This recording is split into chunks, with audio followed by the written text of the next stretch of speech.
Hi, everybody. Nice to see you all. Hi, Thomas. How are you? Good. Oh, wow. This is great. You feeling Hi, better? Abby. Are you feeling better? Me? Yes. Going on the air here. Hi, Richard. Hello. Hello, everybody. How are you?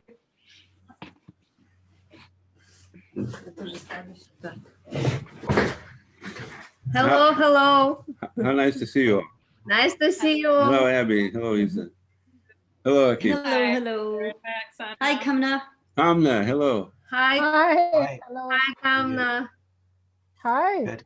Hi, Isa. Hi, Thomas. Hello, Hi, Thomas. Kim. Abby, hello. Hi, Oksana.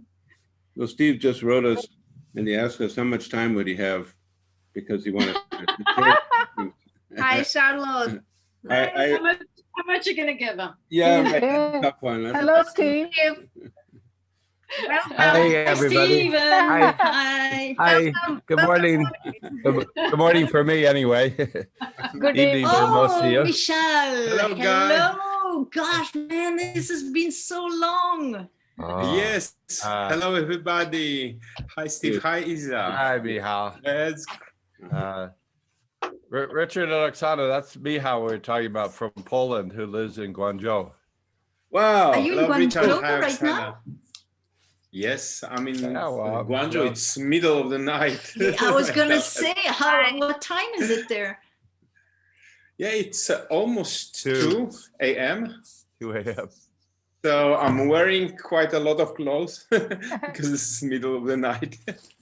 We Oh. Stephen, we took a vote and decided that you could have as much time as you like to share your ideas. No, I would never want to do that. It was a close vote, but we prevailed.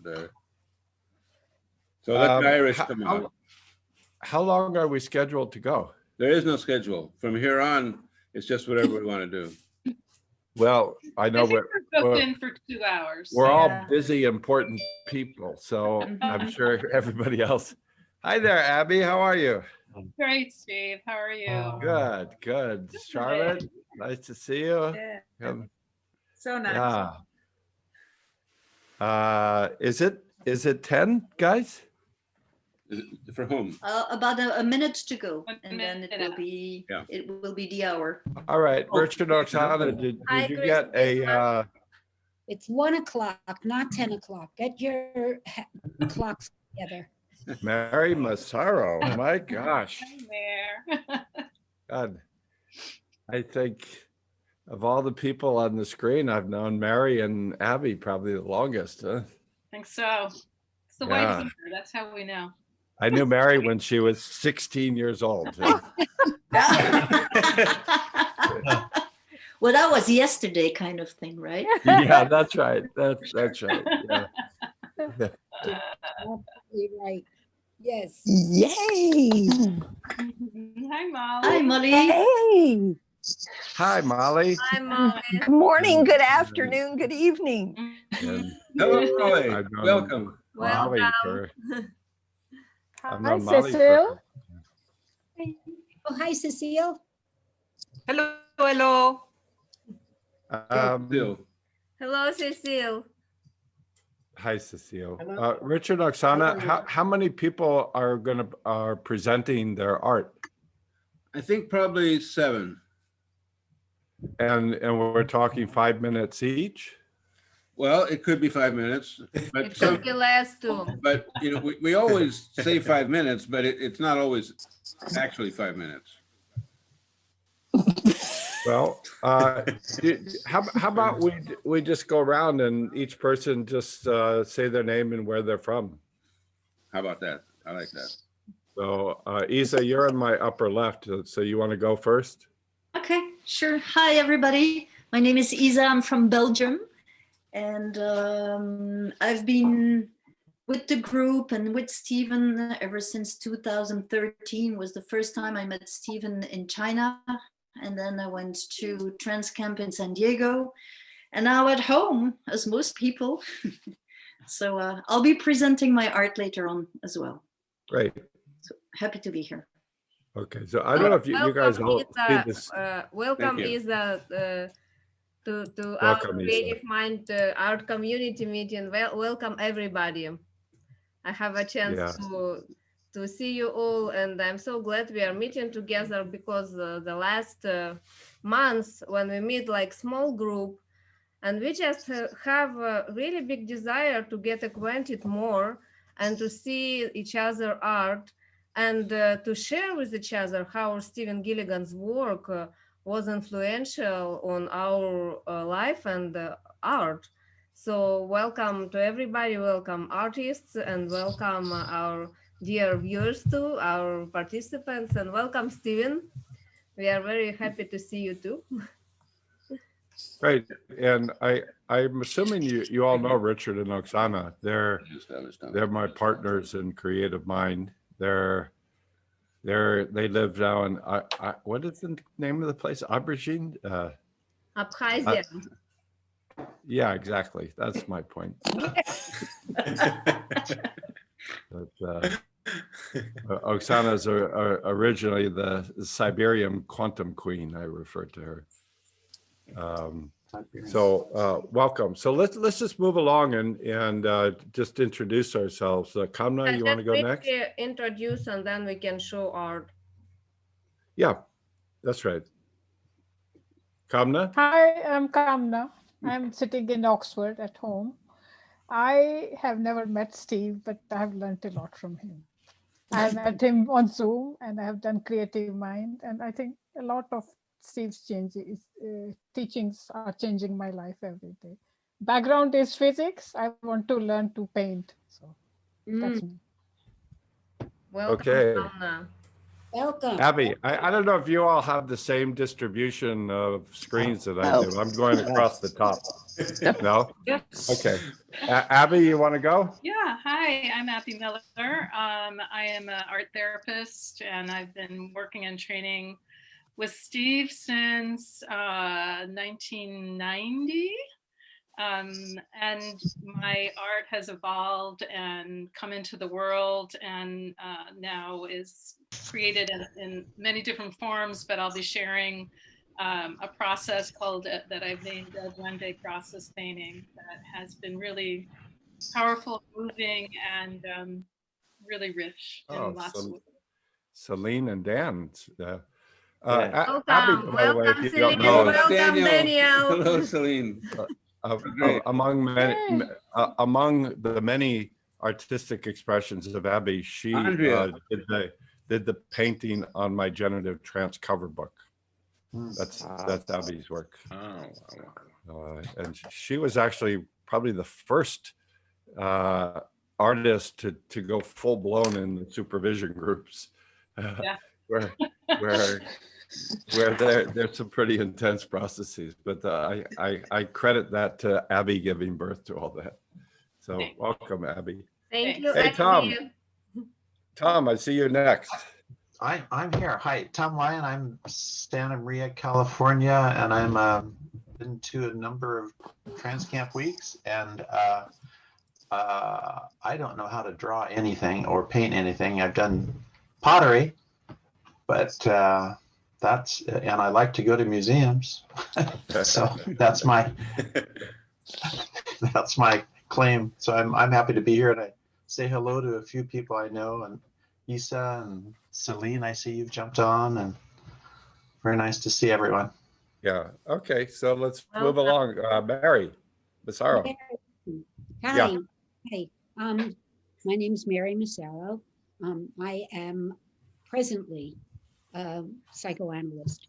I say that because I got my doctorate not too long ago, 2009. But prior to that, I was a dancer and dance therapist, and then learned about Steve and started studying with him in 1989. So it's been a very long, joyous road, and I hate this pandemic. I'm happy to be here with all of you, but our residential supervision that I sponsor in North Carolina has been not happening 2 years now. And I wanted you to know that was a professional terminology that. Yeah.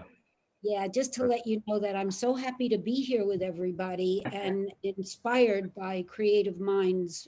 We do our work through our souls. And so I'm so grateful to Steve. I live in New Jersey, but I'm presently in Florida. So yeah. The New York snowbirds, huh?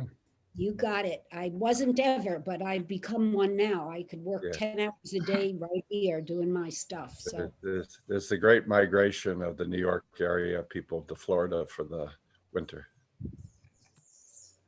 Okay, Michał. Hi, everybody. My name is Michał Kłakowski. I'm Polish guy, recently living in China. I'm living here. I got married here. And I will tell you one session which I had with Stephen during Transcamp. I cannot hear you. I could. Somebody from Japan is connecting. Did somebody say they can't hear him? Yeah, so somebody is speaking behind the screen. I can hear you fine. Yeah, I can hear fine. We can hear you. Yes, yeah, we can hear you. Go ahead, Mia. Okay, so after one session, one of the sessions with Steve, which I had during Transcamp, my heart took me here to China. I found a beautiful woman and get married in China. So I'm I'm connecting with all of us from Guangzhou, from southeast part of China now. And this is middle of the night, 2 a.m. So you can see I'm wearing quite a lot of clothes. I never associate cold with Guangzhou. yeah, sometimes it is. Yeah. So I'm super happy to be here. I'm learning from Steve since 2009. I'm a psychologist, so I'm super curious what we can create together here. Welcome. Welcome. Charlotte, how about you? Yeah, so I'm also super curious. I'm Charlotte from Germany. I'm living in southern Germany, Freiburg. And yes, I'm not sure how long I follow you, Steve, and your work, but it started with Gunther Schmidt, so also Milton Erickson student, so to say. And yes, I'm really excited about this gathering because I'm a lot into art and a lot into dance and movement. And yes, some years ago, it brought me to develop also a kind of process to work with people to make them express their inner, their soul through art. And I accompany them and I call it generative painting. So yeah, is that that's one of your pieces behind you, right? Yes. Well, get out of the way. I think there are some more to show tonight. So yeah. I'm very grateful to be invited. Thank you. So much. Charlotte is also one of the people who does all this art in the workshops. So she's really blossomed so extraordinarily with your artistic expression. Welcome, Charlotte. Thank you. Achim? Hello, I'm Achim. I'm from Germany, but I'm in Edinburgh. I met Stephen, I think 5 years ago, Italy, in ridiculously hot summer. And yeah, Creative Mind, I think, saved my last year. So grateful for the community and all. I'm excited to be here tonight. Just briefly, in order to improve our experience, could you please mute your microphone if you're not speaking, because then it's the quality of sound in the broadcast is better. Some interference. Thank you. Okay, how about Marta? I just muted my microphone. Yeah. Well, I have not had the privilege of meeting Stephen personally, but I interpreted for Robert Dills for a number of years. I'm from Mexico, from Morelia, a beautiful town, colonial town, though it has grown too much. And then at first I was an architect, and then in my 40s, I changed career and I became a therapist and went into NLP. So I was at NLPU for 9 years as a resource person. Oh, that's awesome. I had the privilege of receiving an invitation for this. So I am very curious because I would like to wake up my creative part. After I retired so forcefully, something like on account of the pandemic. So I had to, I'm in lockdown because I had cancer, so I have to take good care of myself. But I would like, I am sort of having a re-encounter with myself, the way I used to be while I was an architect. Okay, welcome, Martha. Welcome. Thank you very much. Welcome. I have a daughter who is a painter, so I'm very curious about this. Yeah. Thank Okay, you. nice to meet you. Christina. Hello. I've been with studying Steve's work since 2012 through transcamps and supervisions and stuff. So I've met a lot of you, and I've heard about a lot of you. I'm really excited to meet today. I just decided in quarantine and lockdown in August that I need colors. So it started with puzzles, and I got bored of puzzles. And then I just ended up ordering art supplies from Facebook ads or whatever. So I've only been doing this since August, and I don't really know what I'm doing. It's like, the more I learn, the more I realize how I really don't know what I'm doing. But Show people just a little sample there behind you. This is the newbie. This one's pretty. This is pretty cool. I call that night vision. Like depth and composition, and how do I make paint just even draw a straight line properly. But what I found really freeing was the idea of mark making, which is just put marks on paper, like just make anything. I'm not going to be presenting later, so I just want to offer this right now, something my artists in my own community of coaches, we did a little call like this, and how do you use art in your work to help people get connected to your creative side with your clients. And a couple of them totally didn't know each other, say that they start their sessions or do their whole sessions telling their client, while they're talking about whatever they're coaching about, to be doodling with their non-dominant hand, to just start making marks on, doesn't even matter, just with their non-dominant hand. And that just kind of, just a little tidbit in there. Great, thank you.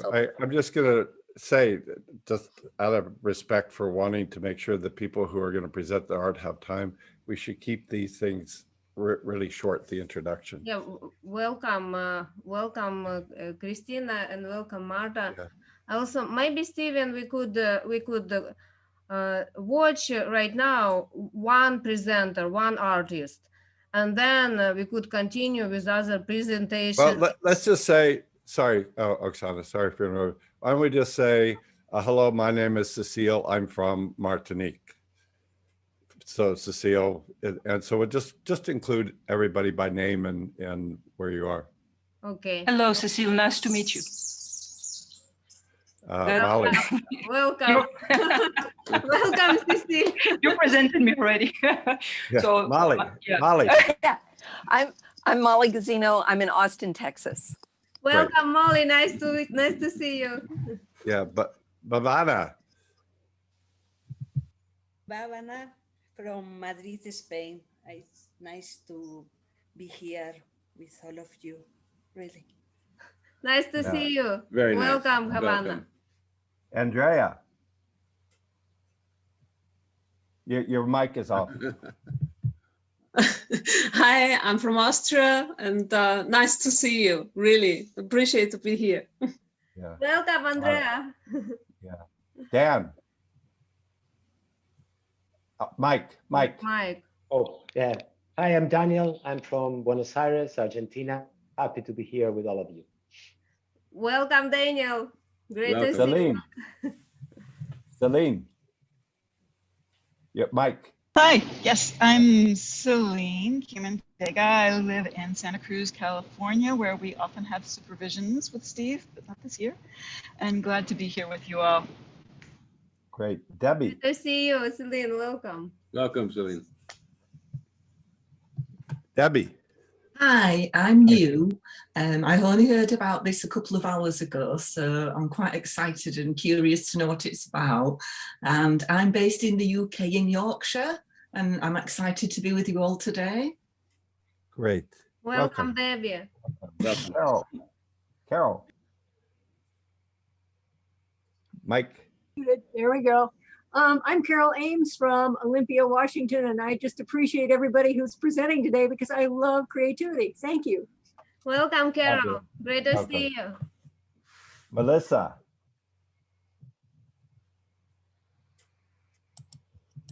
Yeah. Melissa Valentina from Fort Lauderdale, Florida. Thank you.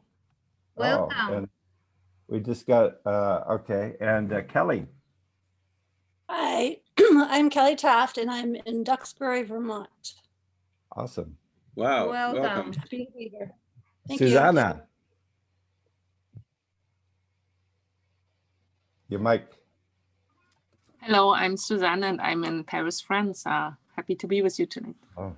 Welcome, Suzanne. Hi to Antonio from us. Yeah. Okay, I'll tell him. Stefan.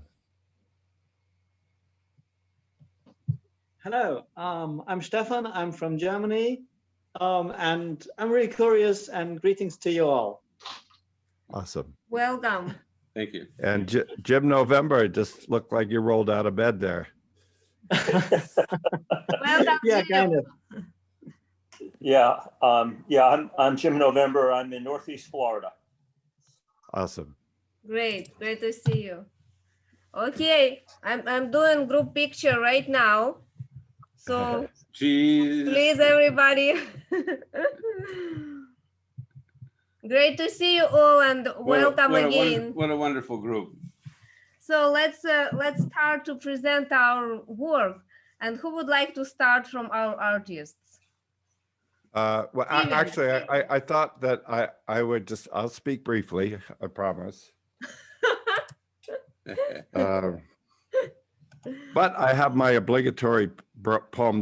It's actually a very short. Oh, great. Assortment from one of my favorite soul poets, Pablo Neruda.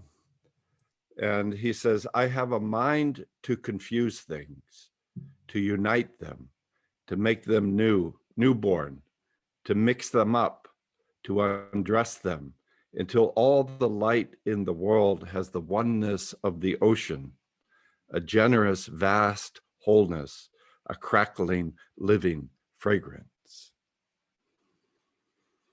That says it all, really. I just want to say, I've been doing this work for many, many years.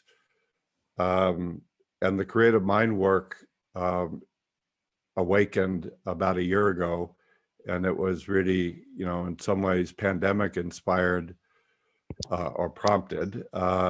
But, I'm 66 and I don't think, and I imagine that most, if not all of you would agree, I have never lived in such a tumultuous year as this past year. And what we're really seeing is the deep brokenness of the world.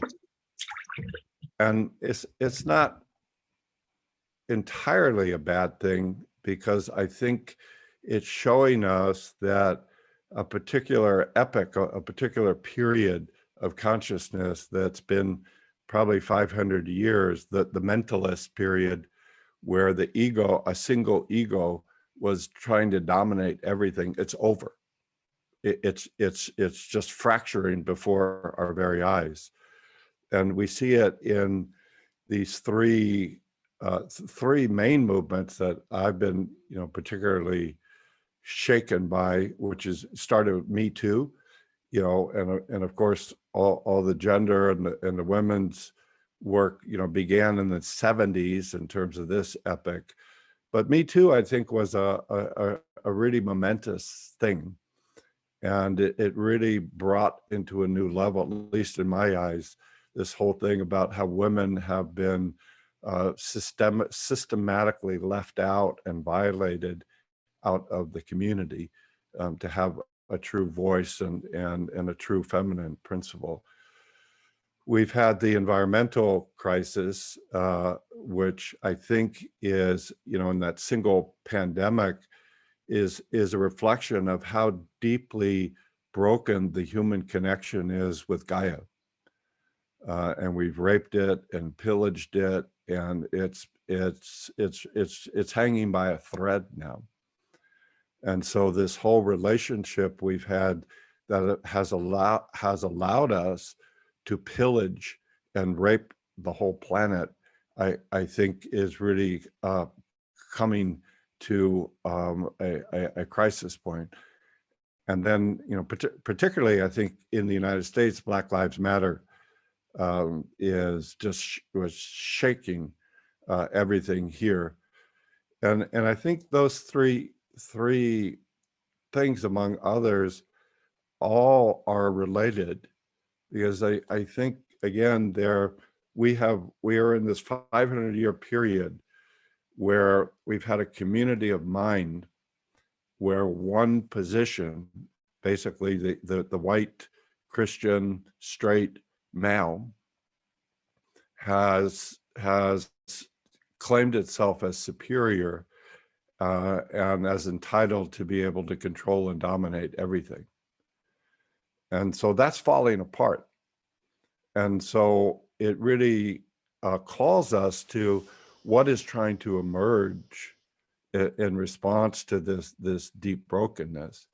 And to me, that's where, you know, my work started in Ericksonian hypnosis, and then self-relations, and then generative self is now evolved into this creative mind. And creative mind, I think, really recontextualizes the work in terms of, first, this sense of this vertical axis of consciousness. Everything, we're all consciousness, and consciousness is unfolding.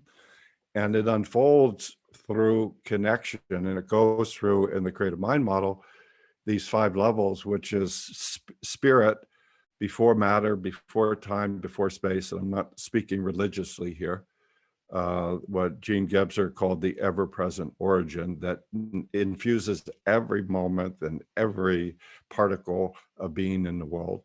And then the next level is nature, which again is a big term, but we could think locally in terms of the planet, and even more locally in terms of the embodiment of human beings.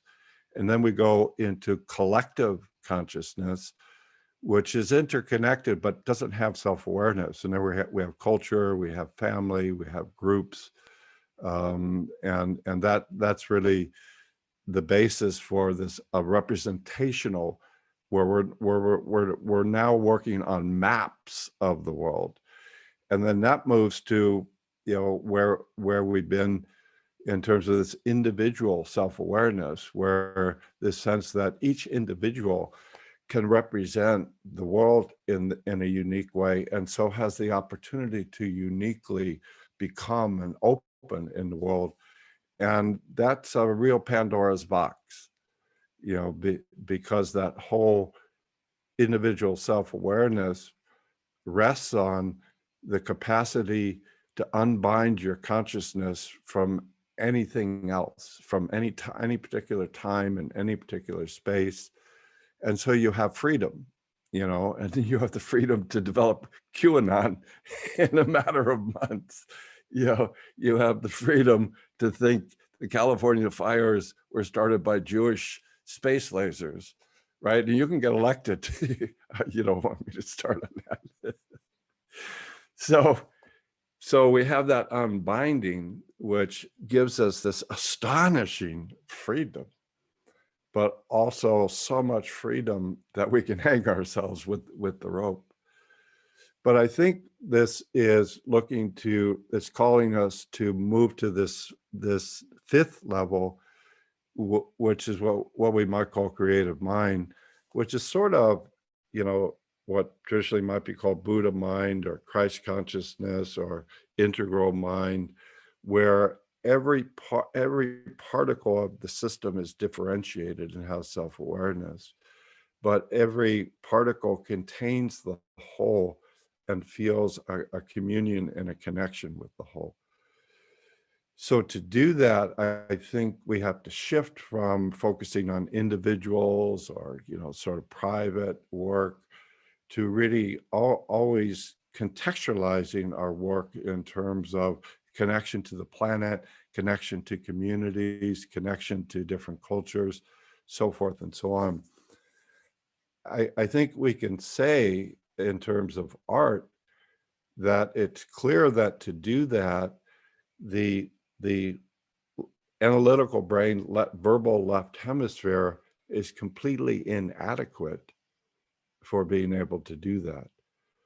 We have to have this multimodal relationship, multiple forms of expression, multiple truths, and it's really a community of mind.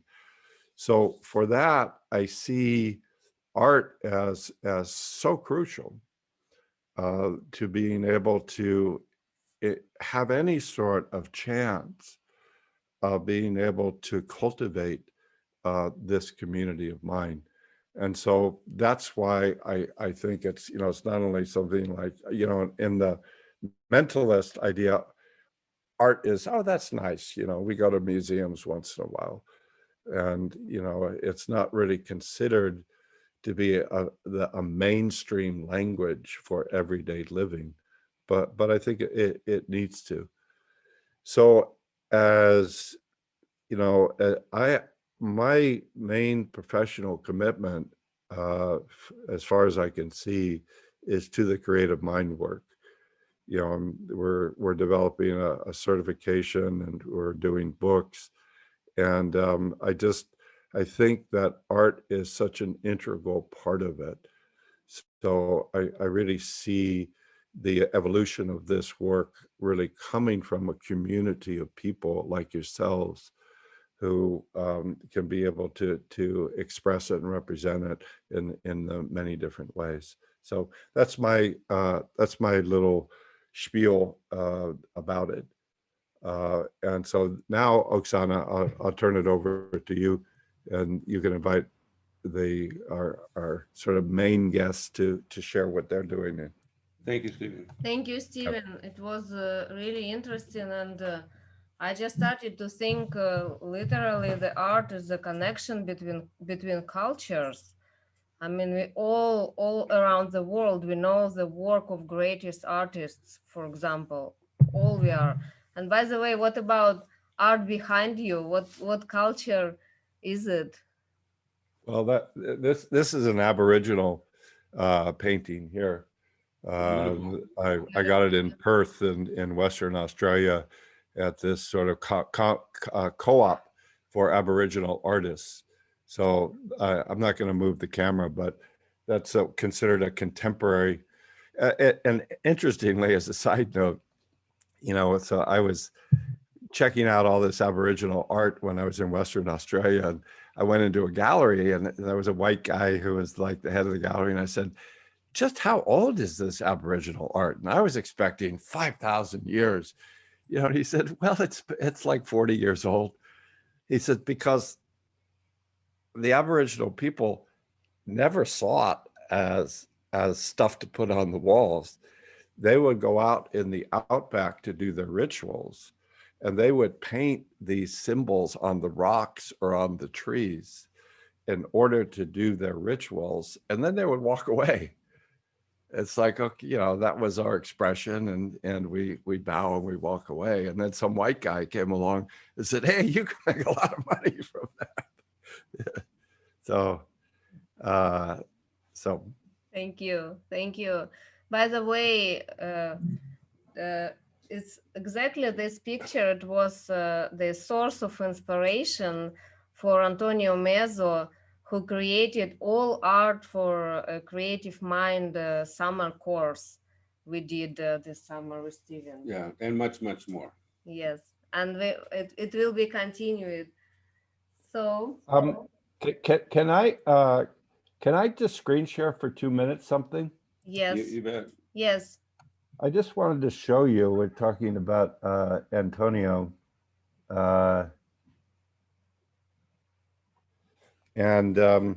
Antonio is illustrating. Robert Diltz and I are doing the here we go, the generative coaching books. And is it on? Yes. Yep.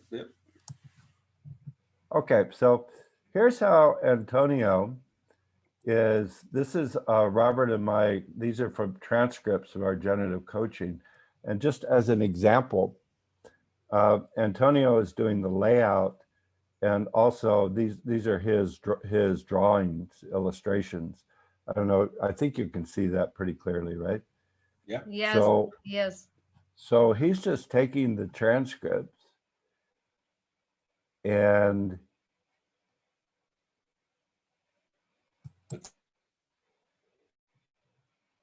so this is an example of how I see as one possibility for bringing art into the work. Isn't that incredible?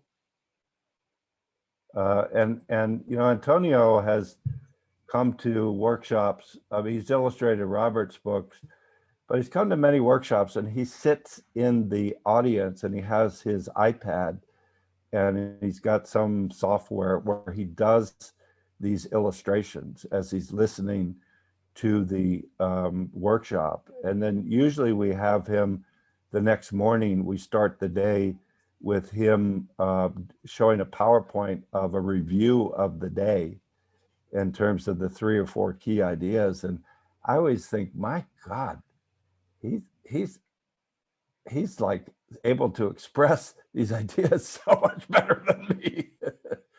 So just wanted to show that as an example of where I see one of the ways that we're trying to integrate art into this educational program. All right. Thank you. Thank you, Steven. We all are looking forward to this generative coaching new book for many years already. So it is just really exciting to see it's coming.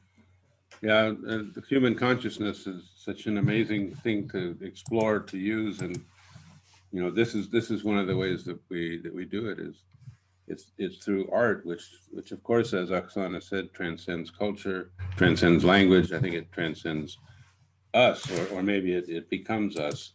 Which who would like to begin? Because we want to really take a look and see, and not just talk about it, but to actually. Molly, can you? We can't hear you, but I'd like to. We also, by the way, guys, we also have something to share with you. It is a surprise. Super surprise. Yeah, but first we would like to give you a chance to share your work. So Molly, welcome. Okay. Thank you. Yeah. I'd like to say that I'm a fiber and mixed media artist. I'm also an art therapist and an author, and hopefully a future consultant. One of the things that I'm very interested in is how to generate creative flow by tapping into the symbols of one's soul and how they emerge. And I'm trying to really observe that in myself, and also how to teach that to other people. And so when I was reading this first chapter that Steve set out, what I really connected with was the whole that art is about generative relationship and aesthetic intelligence. It's I'm always looking at what's emerging. If I place a color here, what happens to the colors around it and the shapes around it? So this whole thing of generative relationships where 1 + 1 = more than 2 really captures me. So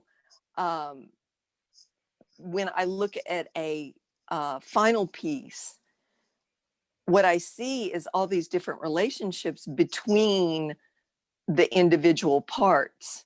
And it's so much bigger than the separate parts. And so it is that 1 + 1 = 3, 5, 10, whatever. It's kind of the old saying of a picture's worth 1,000 words.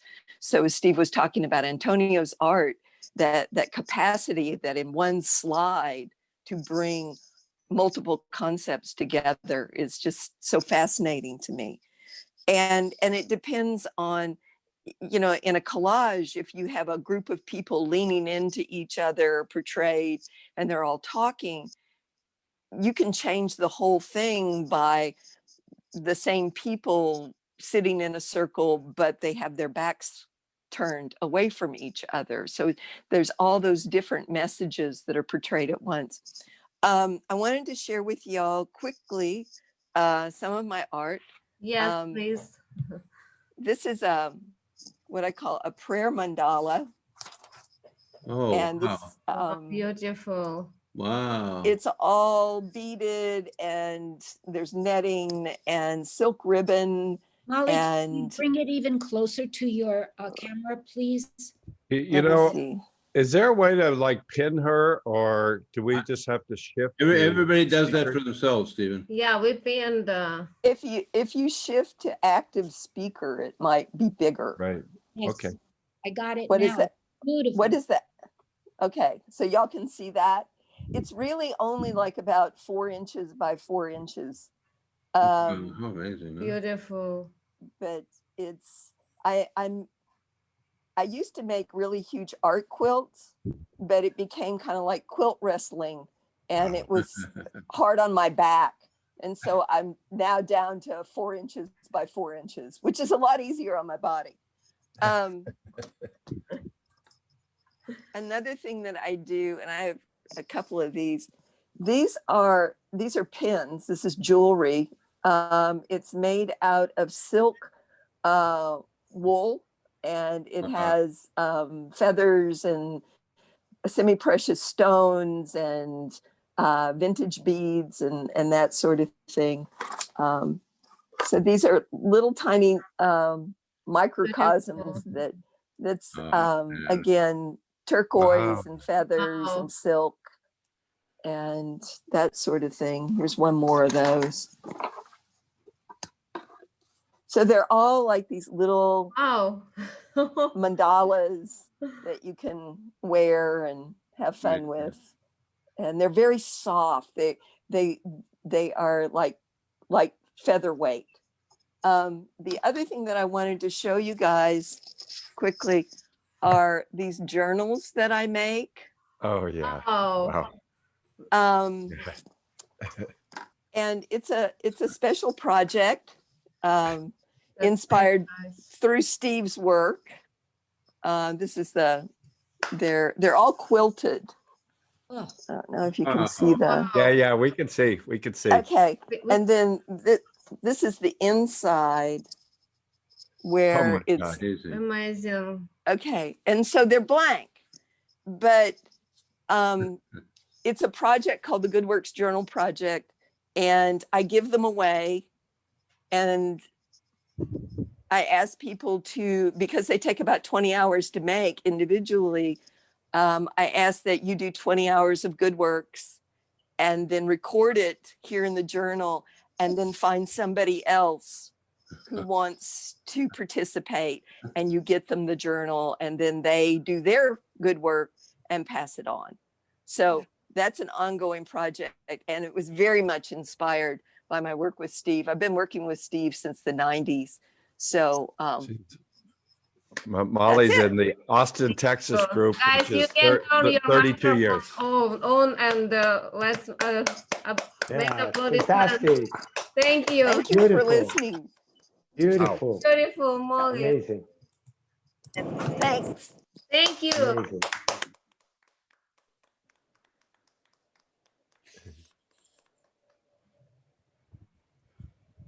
Really nice. Is there anybody else who would like to share something with us? I think we have a really It's a really receptive audience. Abby, Abby raised her hand. this is Welcome, Abby. it's such a strong connection and such Yeah, I a, just feel all of you. so I'm gonna pin Abby so she's, Yeah. oh, hello there. Hi. Hi. Hi, Abby. Hi. So I really wanted to share with this group two forms of creating art that are not just about the product, not just about the artwork that emerges, but also the process. Because I feel like that portal, that way of entering and accessing creative mind and the multiplicity of mind and feeling and sensing, and then allowing that form and to move through us and come through into color, shape, lines, imagery, and how that emerges. That for me is where the richness and the healing potential of really allowing ourselves to connect to this creative process is about. So the two forms that have really been birthed through my connection with Steve's work and through my own processes and those I love are the El Duende process painting, which I also use pastels. And those also were used to create what I've called the Soror Mystica Oracle deck of cards. So what I want to do is first just show you a 2-minute video of the El Duende process painting and then speak about it, because I feel like seeing it actually is a lot richer than just talking about it. So I'm going to screen share. Share. Okay, so is that, do you see the screen? Yeah, yeah. Yes. Oh, wow.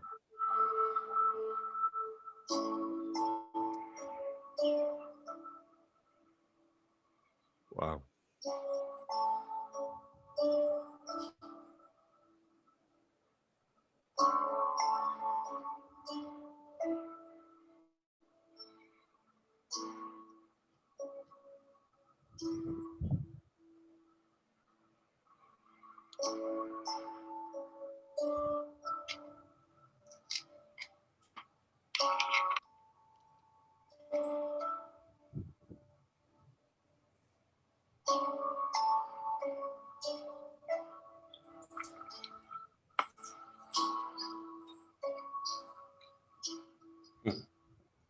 Wow.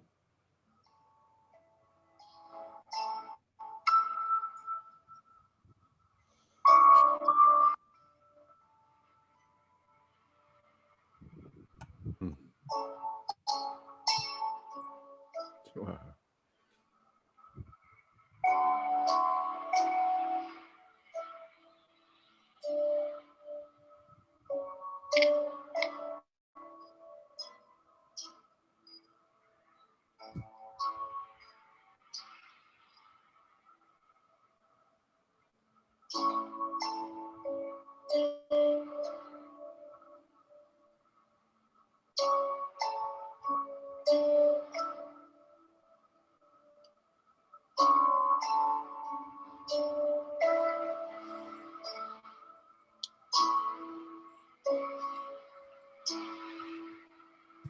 Wow. Beautiful.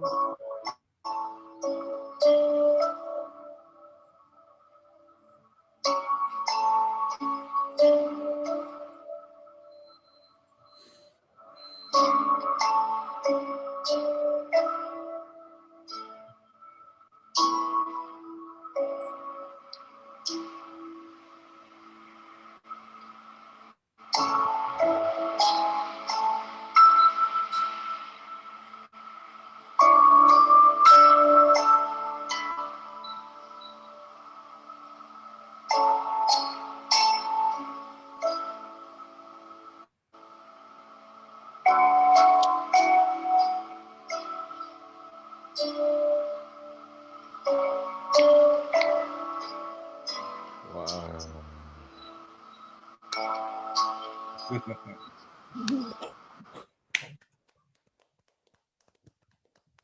That was really something.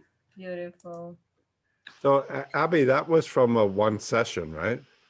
No, that was over about 4 months, Okay. but it was on one canvas.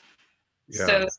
So the work that I do is that there's a continual transformation by sensing the energy and the feelings and what's emerging not from my conscious mind, but from the imagery itself.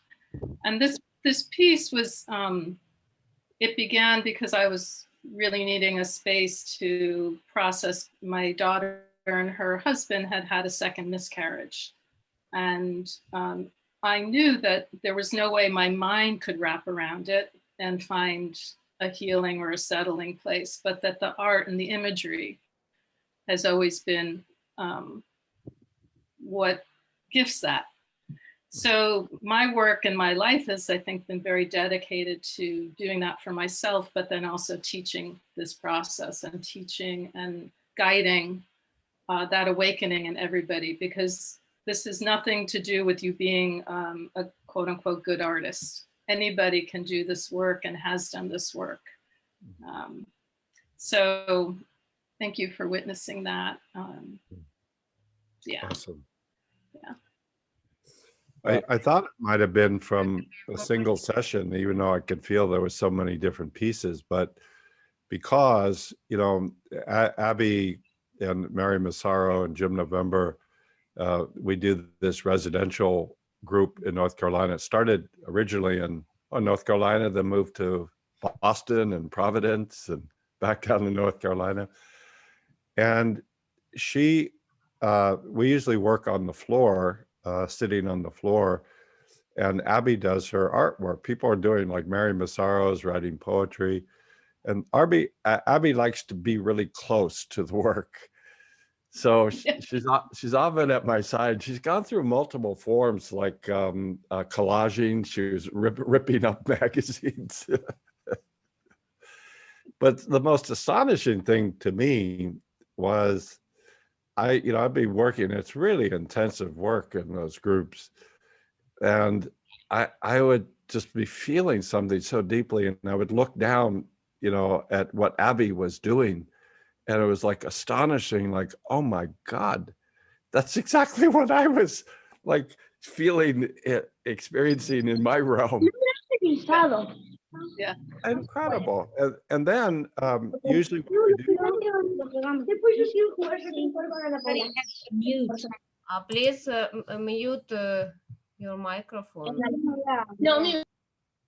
Yeah, and just to complete that, what we usually do in those sessions is we have feedback, and typically Abby shares her painting and gifts her painting to the person doing the work.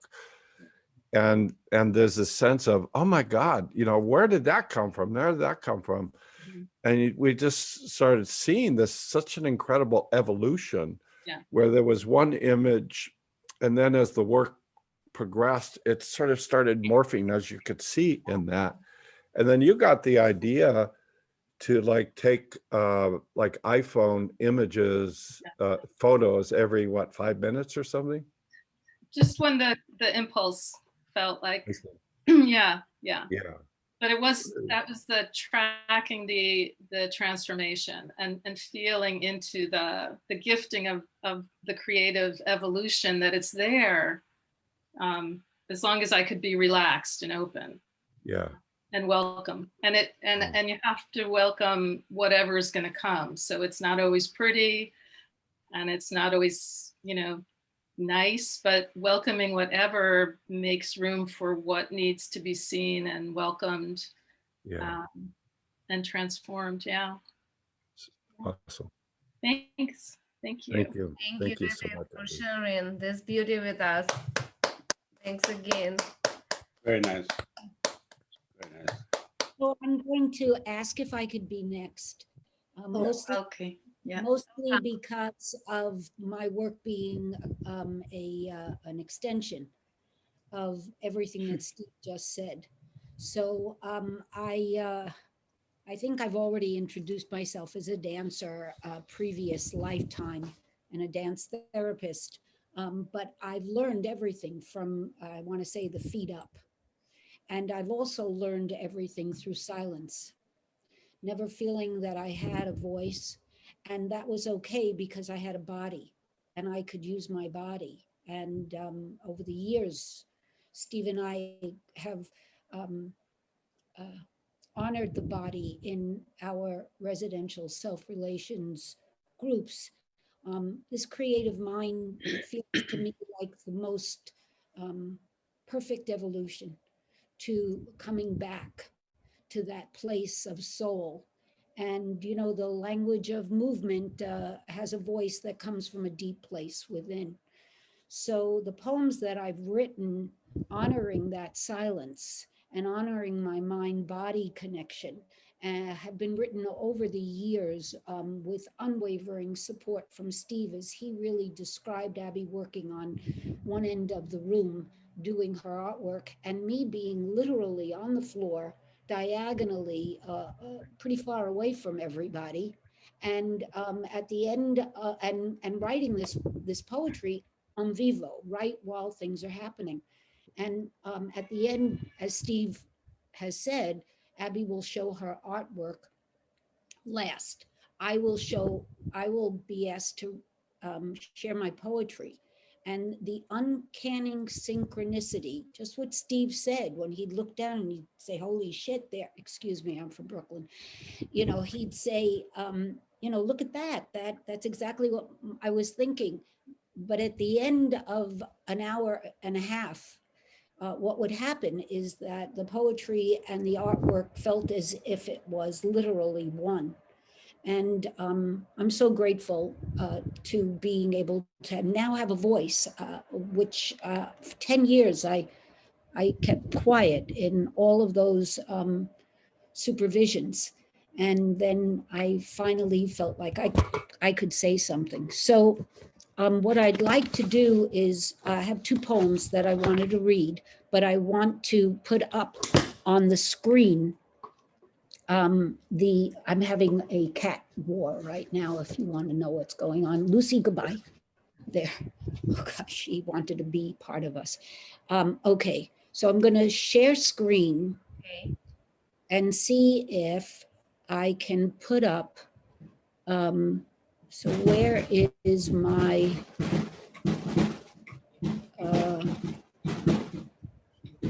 you know, I'm not good at this, so bear with me, okay? Maybe files. Yes. Say it again. So the sharing button is on the lower part of the screen, the green button.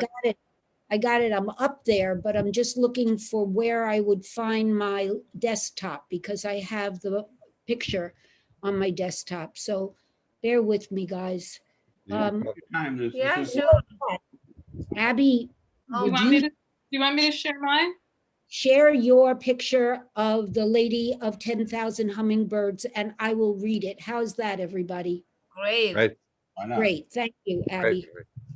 I get a little help from my friends.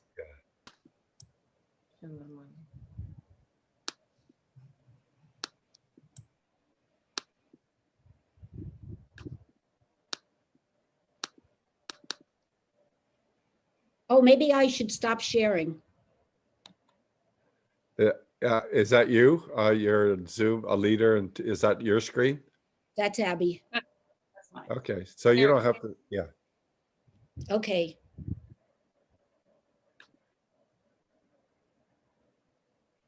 Okay. Okay, you ready? Mm-hmm. So you're gonna pull up the photo? I mean, the artwork? It's up. Let's see. No, it's not, Abby. Let's try again.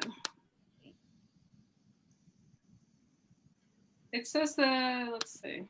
Yeah, we're not sure why it's not. We have to stop share again and do sharing again. Okay. Okay, and then share again. We love electronics, don't we? Yeah.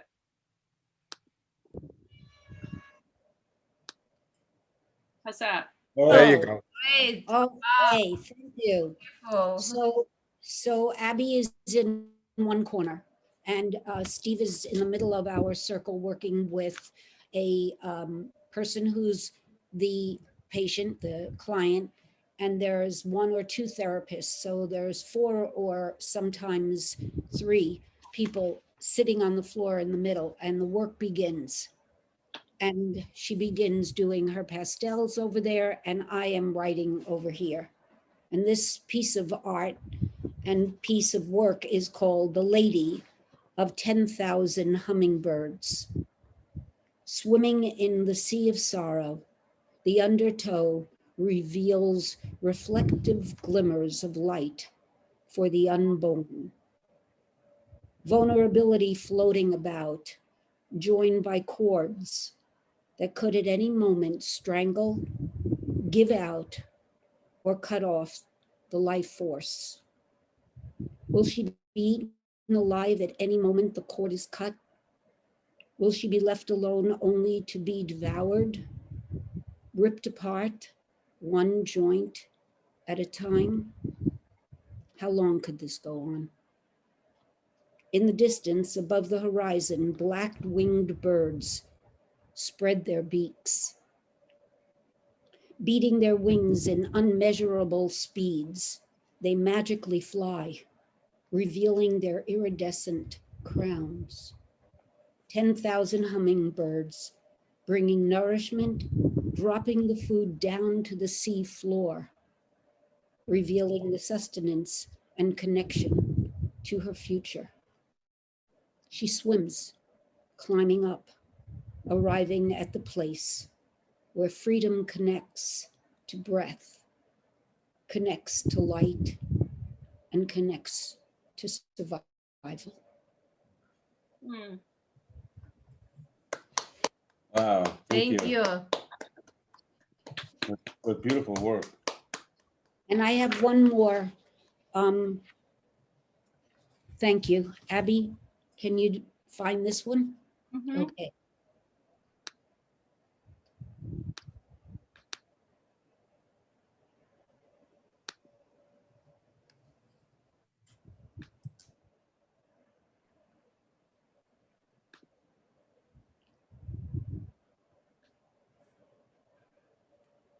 What's really incredible about Mary's poetry that I think you would appreciate even more if you were there is that you hear in a session sort of like key phrases or key statements, and every one of those is woven into Mary's poetry.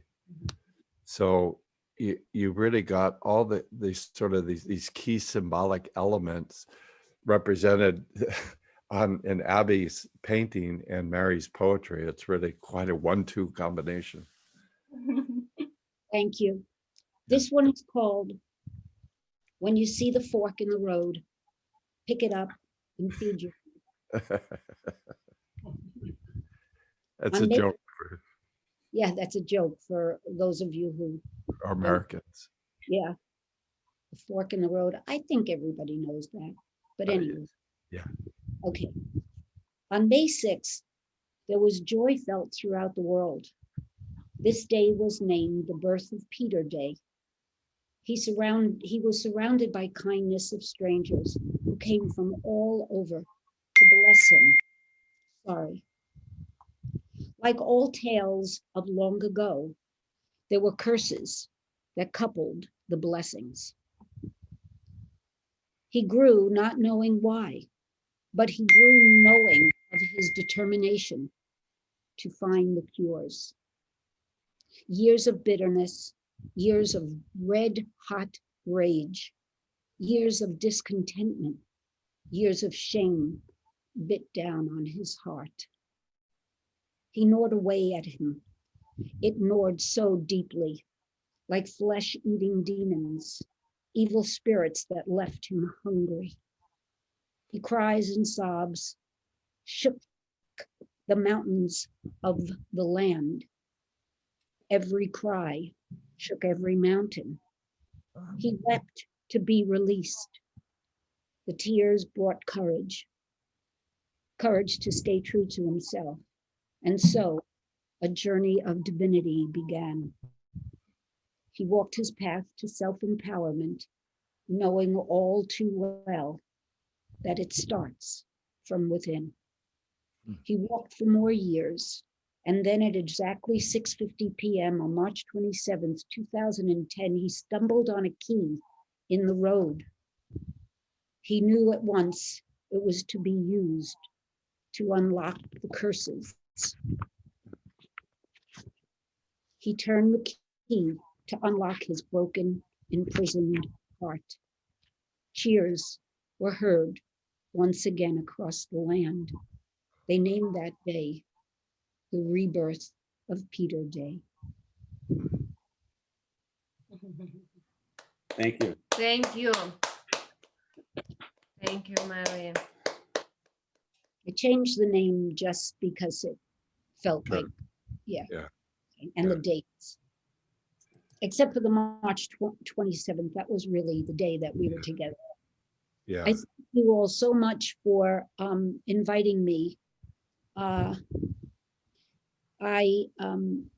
really honored to be able to participate in any way with the creative mind. It's thank you, Oksana. I saw your hearts. Thank you.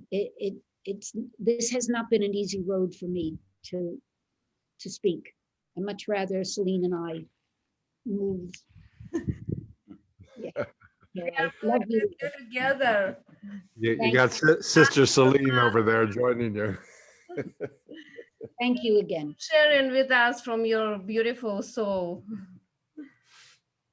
So if it's okay with people, I would like to go next because I feel like I'm continuing whatever has been said here. And it is amazing to hear Abby and Mary talk about when there's a session going on that they're drawing and they're doing things, because that's what I've been doing ever since Creative Mind started in July this year. And so as it started, I got this input of, come on, Isa, get up, get your pastels, get your paper, do something, draw while Steve is doing a session with someone. And that's how it all started for me, this drawing. Besides drawing, I am also a storyteller and a child whisperer. And so performance. That's an incredible understatement to say that she's a storyteller. Amazing. So performance, dancing, art has always been part of my soul, I must say. But here, what I'm doing here and how I've been touching the pastels and the sessions and the going back into the source and go find whatever creativity is coming up as I'm connecting to my inner source has been like tremendous for me and pure joy. So I'm not very good with words explaining how I'm doing it, so I'm going to show you the things that I'm doing. So to see the evolution, I started kind of something like this. I don't know if you can see well. Yeah, So we can see it. What you can see here, I've been drawing my eyes closed. So this is just giving my hands the permission to draw. And maybe you can see here, like there is a woman with child, and then there is this great, for me, guardian source figure. Yeah, I thought that was very speaking. So that was the kind of beginning of the drawings that I started doing. As I went a little bit further, that was with pastels. I put some ink to it. And then I started doing things like that.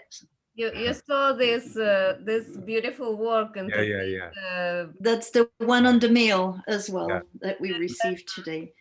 So that is just watercolor, and you know those things that you have on the bathtub when you want to pull the plug, you have the chains, so it's done with a chain. And then I started mixing both of them, pastels and watercolor. And I got to do things like this. And as I went on, I found this terrific paper, which is velvet paper. And as you do pastels on velvet paper, then you have a really, really soft going. And as I was doing this one, I wrote a poem to it as well. If it's okay for you, I'm going to read the poem that I wrote with it. We would love So it's called Healing Lights.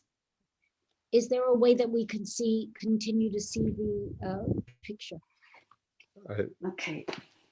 So. Oh, go ahead.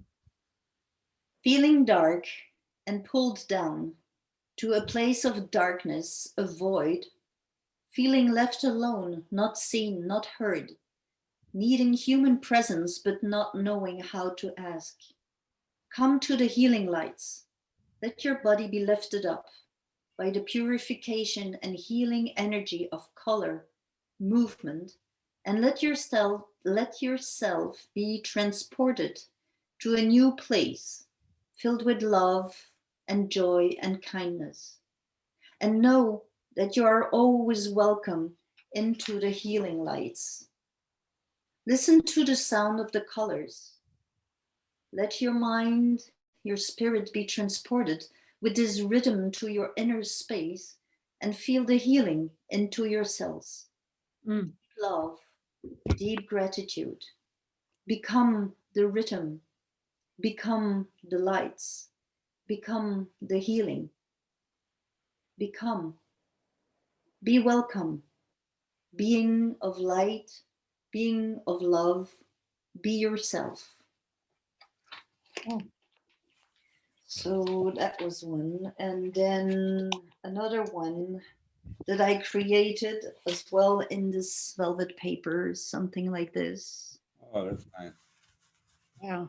Yeah. And so many more to come, to the latest ones that are a little bit different, that are a mix of pastels and ink, Chinese ink.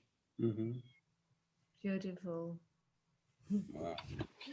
And that is the very, very latest one that just did. And I got really angry and I was looking for my inner demons. And I really loved how the ink was flowing on the paper without me taking it to some space. And then this came out and I really thought that was just amazing. Cool. Yeah.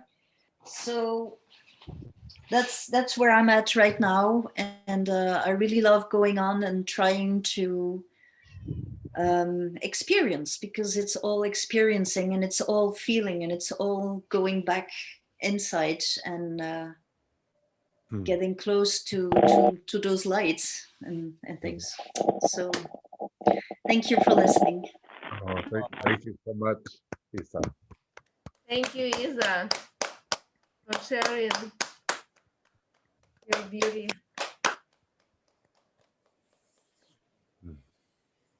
Wow, that's so great. So great. May I go next?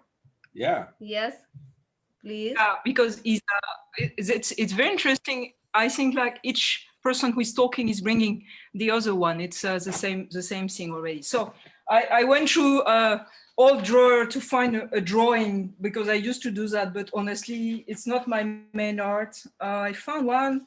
It's this one.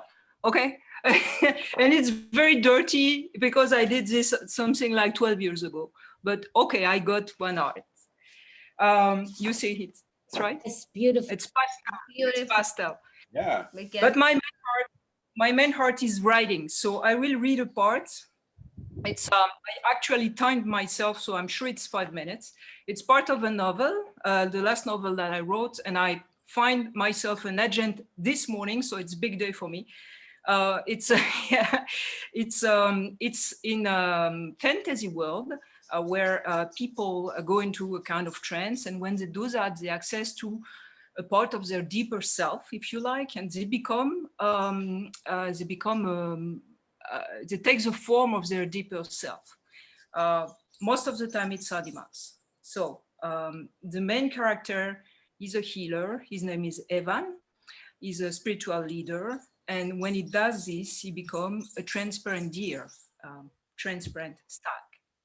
The narrator who tells the story of Evan becomes a bird. So it's a night and they go off for a little ride. And here's what's happening. That's about when it started. The silvery glow that emanated from the deer body spread, widened on the pavement into the dark street like a puddle of water, pushing the darkness further and further away. I flapped my wings, curious and delighted. He had never done that before. The puddle of silver liquid touched the wall of the houses on both sides, becoming a fog, and my curiosity turned into amazement. Behind the walls, something had begun to vibrate in response. Someone, everyone, all the people asleep inside of their homes. I stood on the deer, wrapped in his magic. I could see all the details, a series of scenes, both visions and sensations, currents, vibration, rustling, came to me in successive waves, and I saw. The foreman sleeps and dreams of his apprentice, whom he loves to hate. It started with little humiliating remarks. Then the foreman saw the harm he could do. And he was intoxicated, frightened, excited. Now he beats the kid and tastes day after day that rage that makes him alive. And at the same time, that slowly devours part of his heart that was a child. The crystal deer enters his dream and stands motionless. Find greater pleasure in the good you will do, the deer says. The foreman doesn't think it's possible. He hates himself too much for everything he's already done. The animal is waiting, translucent like a glass statue and shining like a moonrise, his calm, patient eyes. The man thinks he has never seen anything more beautiful in the world. He asks if it's not too late and show his heart that seems eaten away by mice. The deer blows on it and the foreman answers, okay, I believe in you. The deer passed the house, his hooves rattling on the pavement.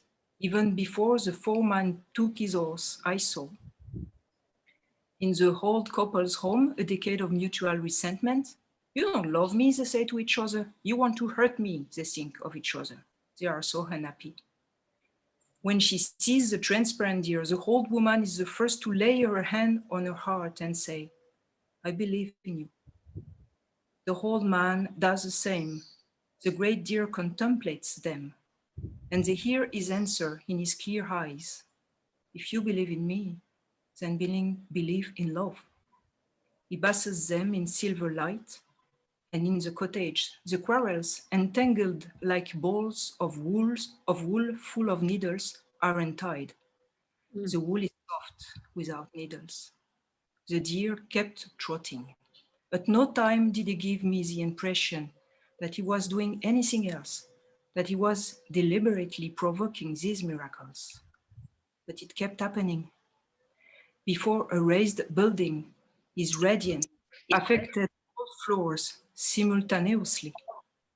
And I saw, on the first apartment, a little boy heals faster from losing his dog when the purity of the deer delicately opened the beating center of his pain, touches it, shoots it. The room next door, the trust is restored between a brother and a sister after an argument. A teenage girl finally finds herself to be pretty. A baby laughs in his sleep. A old man dreams the last dream of his life, full of sweetness and dawn, which will fill him with wonder during the 3 days left to live. The scenes overlapped, the story intervened. Kindness, pure and sweet, transformed the village, and I was in awe.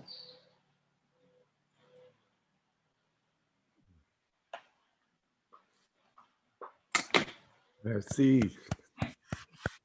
Thank you. Cecile, yeah, I think you briefly introduced yourself, but we were going around very fast. But Yes. she is from Martinique, and she's a very well-known television journalist in Martinique. She's an investigative journalist. Well, So- this is my upper self, and I'm trying to develop the hidden self. Yeah. This one. Well, she's passionate. You know, she used to come to Paris. How long ago was that? Well, you were in kindergarten, I think. It was like Yeah, and she would be interrogating me with her microphone with all these questions. It's a compliment. She's really a very accomplished, well-known, say, television journalist. She does a lot of political stories. We've been tracking the Trump bullshit for some years. Thank you, Cecile. Thank you. Thank you, Cecile, very much. Looking forward to the novel being on the bookshelf so I can buy it on Amazon. Sure. When it will be available. Sorry. When When it's available. Oh, in English, I don't know. you wrote it originally in French, right? Yes, this is translation. It's a great translation. Oh, cool. Well, it's the one I use with the copy. Yeah. Congratulations, Cecile. Now Alfana has a little surprise for everyone. She's been working on this, and let me get this up and share the screen. So I think I think you guys are going to like this. Okay. Ready? This is our little surprise. Where is it? Oh, here it is. Okay, here we go. You take the mouse. Can you see the screen? Of course. Yeah. We can see So it. guys, let me introduce you the first number of Creative Mind magazine, with which will include all artwork since last summer through this fall. So let's take a look. It's just This is experimental. We're just just playing with it. And we just started, and our designer Alexandra, she just sent this. This is preliminary version. It's not finished yet. We just wanted to share to you. So this is our. Let's go. Let's go. You A put. little bit faster. That's, by the way, that's Antonio Mesa's art that he did. Yeah. You know, and you see the difference between, I showed you those things in generative coaching. Antonio has got so much different art in him. He's amazing. Yeah. Go on. Alfana. Okay, let's go. So here is our content. So let's just go quickly through this because it's a lot of content. Yeah, and it will be overwork. Yeah, this is word from Steven. Mm-hmm. Okay, this magazine will also include poetry, which Steven reading on his workshop, Steven's articles and some slides. Reference. We very much grateful Celine for all her gathering, all her links and Steven's poetry and recommendations. Thank you, Celine. Also, wow, hey, look at that, Abby Miller. And Isa. Oh, wow. This is all-star. This is great. It's Christina's art too. Oh, wow. So this is poetry, which also Cecile chose. Mm-hmm. And further, we'll see, please not that fast. I got to keep going. I can't stop. So, and as further, you see also the articles and stories for. Well, this is really nice. Yeah. And here is the recommendations from videos, which group leaders did the Creative Mind meetings. Wow, who's this? Yeah. My meeting about archetypes. This is Beverly's meeting also. Oh, Beverly. Wow. Creative Mind Radio, Richard's project, which Andreas invented. Well, it's Andre's project. Andreas invented this. But I like it. And we will continue on further with that. So here is recommendations for all our contributors and links for all folders. And at the very end, they're a place where you can send your contributions to keep this art alive in the world. Okay, let me. Okay, that's good. Okay, it was a joke. I saw Stephen did not smile, so I just decided to clarify here. Well, I think I was just deeply absorbed in the beauty of what you guys are showing. I'm just thrilled. That's amazing. Nice work, Roxanne. Thank you. It's all credit to our artists, our writers. Also, we'll add Cecile work too, and we have a lot of to add. But when we finish, we will send to all community as a present. So, Spasiba, Oksana. Thank you. Anything else to share? And anybody else would like to share? Who else? Charlotte. Charlotte. Welcome. Yeah. Now that I'm here, I will be brave to share. Thank you for inviting me to share also. Actually, there were so many so beautiful things said about art and how it really touches our soul and how it also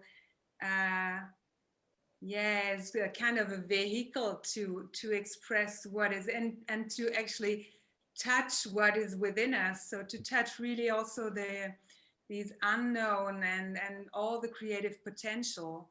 And so when I started painting, I was really so shy. I showed it to nobody. It was like, I think 20 years ago, but it was really hidden. It was only me doing it. And I know that my mother-in-law, she said, you are like, why don't you show yourself and express yourself? And it was impossible for me. And now my art gets bigger and bigger in the sense I can't keep it small. Only in the supervisions, I have this kind of book where then I go for, and I just also, as you described it, I'm just painting. One is also, you talked about the synchronicities, and there's this butterfly. And I don't know, Steve, if you remember, the person who talked about or worked healing a part where he lost somebody, and her name was actually translated, the meaning was butterfly. So we were all like, oh my God, what's in Munich, right? The Munich supervision. Yes. Yeah. And so over the years, I realized how much I needed art to express myself and to heal myself and to accept everything that comes up. And that was also part of knowing you, Steve, and being in this work, because it was really a blank canvas can hold everything. And this is like integrating all these parts, like the light parts, the darker parts, all the colors. And so very often when I guide persons who come to my place to heal, they reject parts of themselves. And as soon as we are able to go through it and to just find a place on the canvas and then very often it goes through movements and gestures to know which color it has with which shape. And suddenly it has a safe space on the canvas, and other things can be there at the same time. It's not more an either or, but it's this one and this one and that one and that one. And all this is a piece of art. So what I realized over time, you talked about this beauty and aesthetic. I always said to myself, oh, this is superficial. To find something beautiful, to look beautiful, to search for beauty in nature, it's superficial. We don't need beauty. But what I realized with having people to paint is that when they are connected to their bodies And I always, in the process, I always ask, where do you sense it? So as in this generative work and creative work, and then I just say, just trust and express it. And don't think, try not to think about how the result will look like. So don't have the expectation. And what happens, people are so amazed really what they are able to express. And everybody who goes out of this room is like, can't, how to say, deny, I think, yeah, that he's an artist. Because if we are in resonance and we have somebody to support us to be brave, to just express without cutting parts, it's really like just beauty that comes up. And this is like, yeah, the whole body expands then, yes. And talking about synchronicities also, and what we sense through colors and the energies that we were also these connection to a larger field. When then we have somebody else that was not part of the session who is looking at this piece of art, and I ask them, what do you sense? Very often they get the topic immediately. They just sense the energy, they sense what was going on. And so yes, maybe, yeah, I'm really excited about this, and showing you also maybe a little bit of art. Oh, definitely. I also use it for rituals. So sometimes it's just having a gratitude ritual. And these kind of format came up when I myself was, okay, this is, I don't know. Yeah, that's good. That's You good. can see it, yes, it's a long, these are only roses. And what I did is putting myself into a each rose means something. Each rose is to one person, dedicated to one person that brought so many gifts to my life. So this person was like just off in the end, planting seeds for a rose garden for me to appear. That's beautiful. Yes. And what it helps, I will never forget what is in there, because I know the big rose has to do with my son and some others. It's like I'm living it again. I keep it alive. Yes. And I have a little text to it.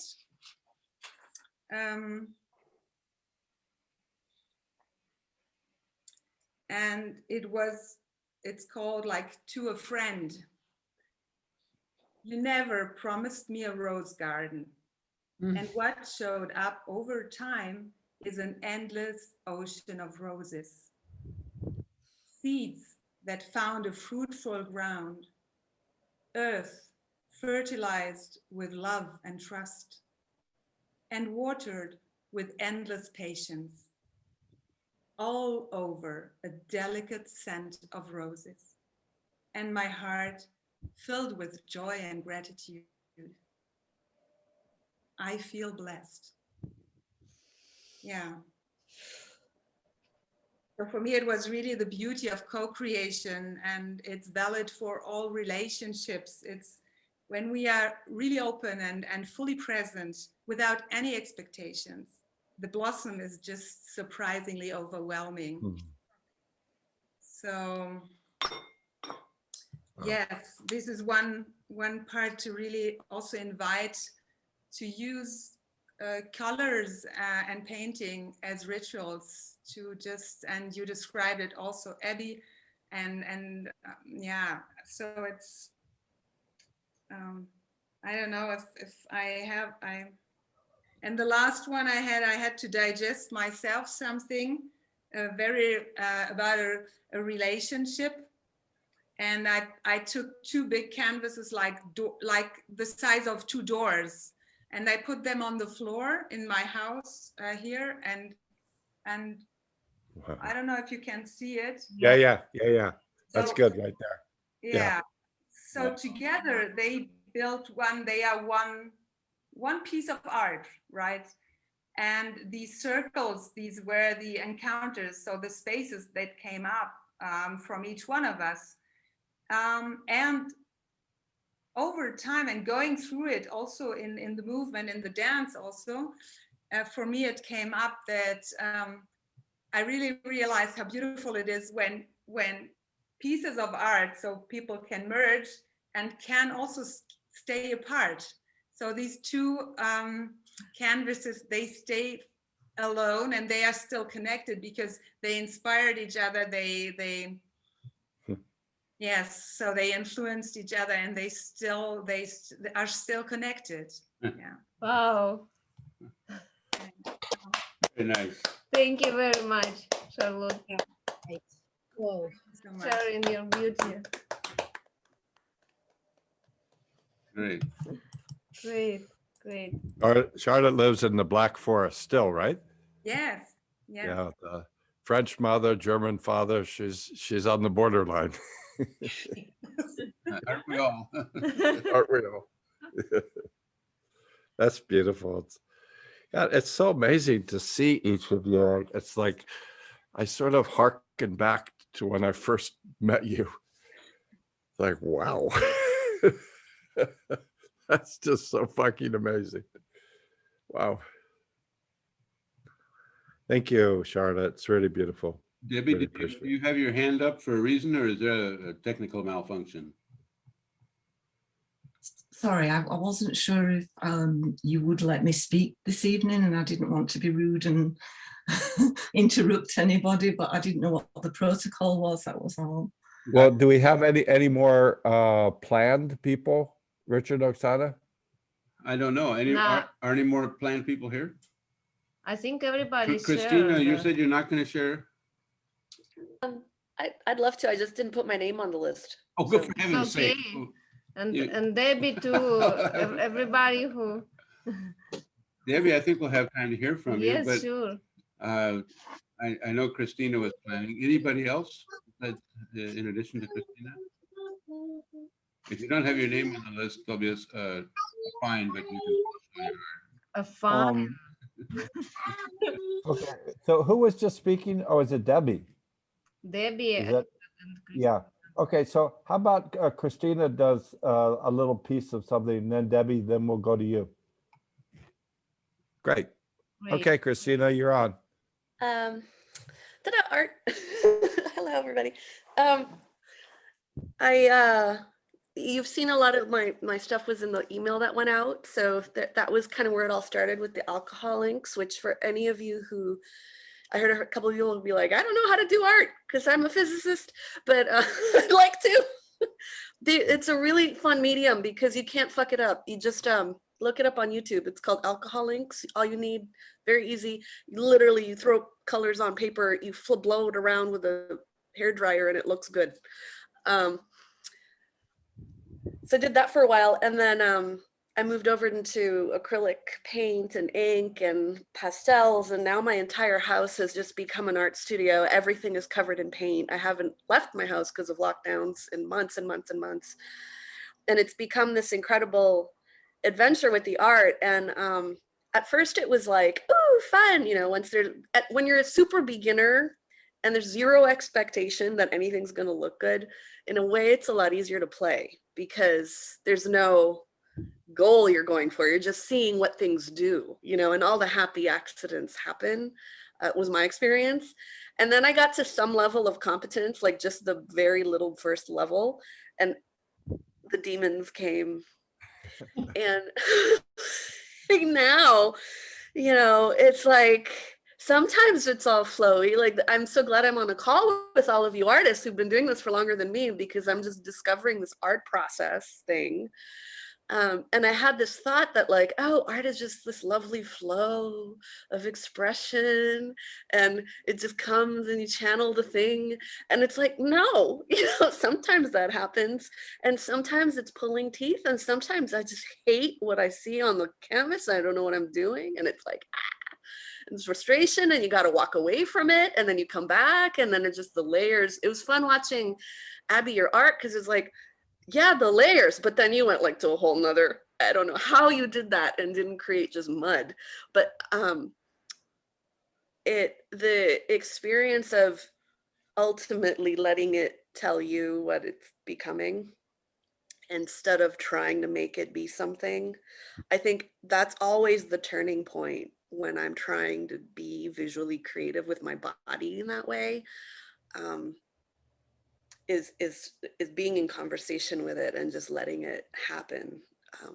But there's just so many different experiences that Steve teaches in Creative Mind and that we do with the generative trance work, that emerge and happen while creating art, that it's kind of just like practicing those muscles again and again and again and again. And every now and then something really lovely comes out. And, you know, I've done a lot of spiritual practices and all sorts of things to discover what's in here. And I was surprised to see that this art adventure is opening doors inside myself that I didn't know were there, or revealing things about myself that I don't necessarily like, you know, like there was a supervision or something that happened with Steve a little earlier, a few months ago, where it's like, I don't know that I like what's in here, that this art is revealing. I didn't want to know this stuff. And it's like, open the door a little bit and let it come on the paper. Oh, and so Charlotte, the way you were saying that about with the people that come to you, and it's like, just put it on here, you know, and then there's other things going on too all together. And once it can have a form, it's no longer scary.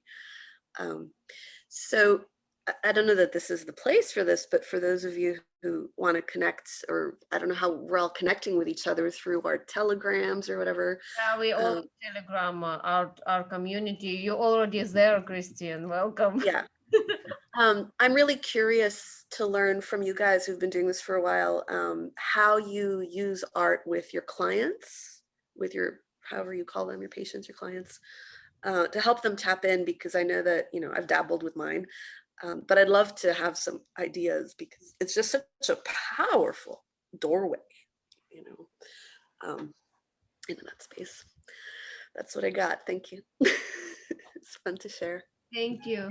Thank you so much. But wonderful, wonderful paintings behind you there. I'm just enjoying them while you're explaining how that all happened. That's really wonderful. I did these last night. I really love how you just explained how they're like separate but together. Right. You know, the interconnectedness, but also individuated. That was so cool.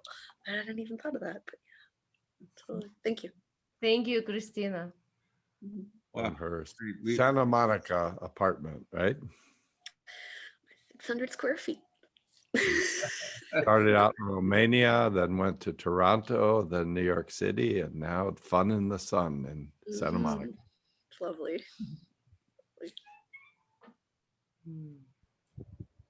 Let's see, we wanted to hear from Debbie. Anybody else? We still have about 20 minutes, or actually we can do whatever we like, but I can a little bit, but it's mostly work in progress.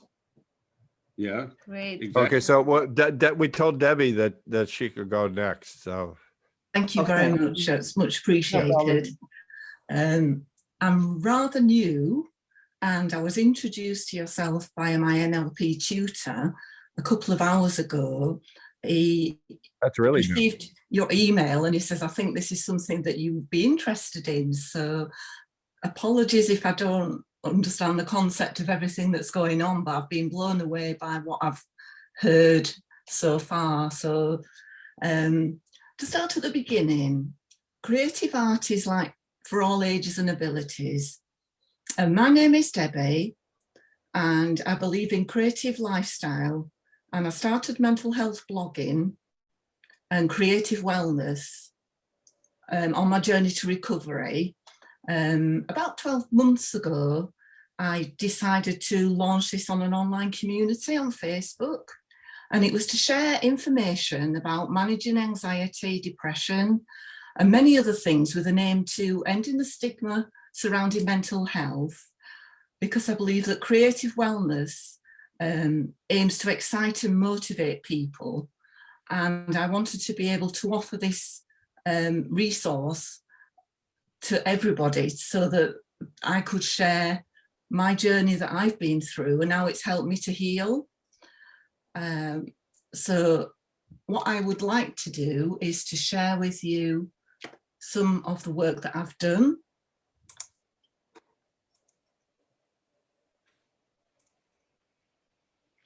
So I've just launched this year Creative Wellness Journey online.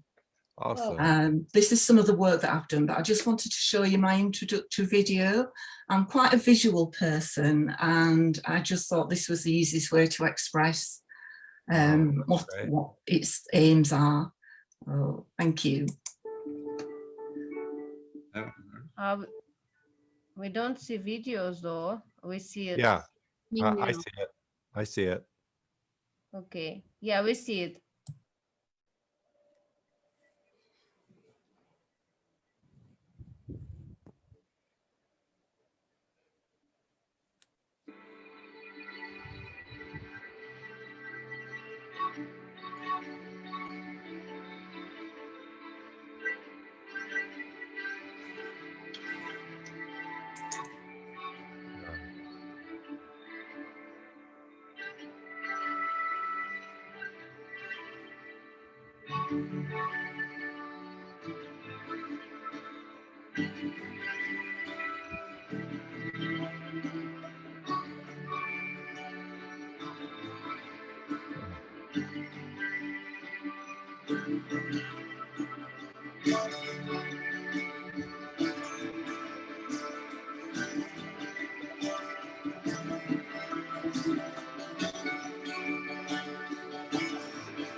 Wow.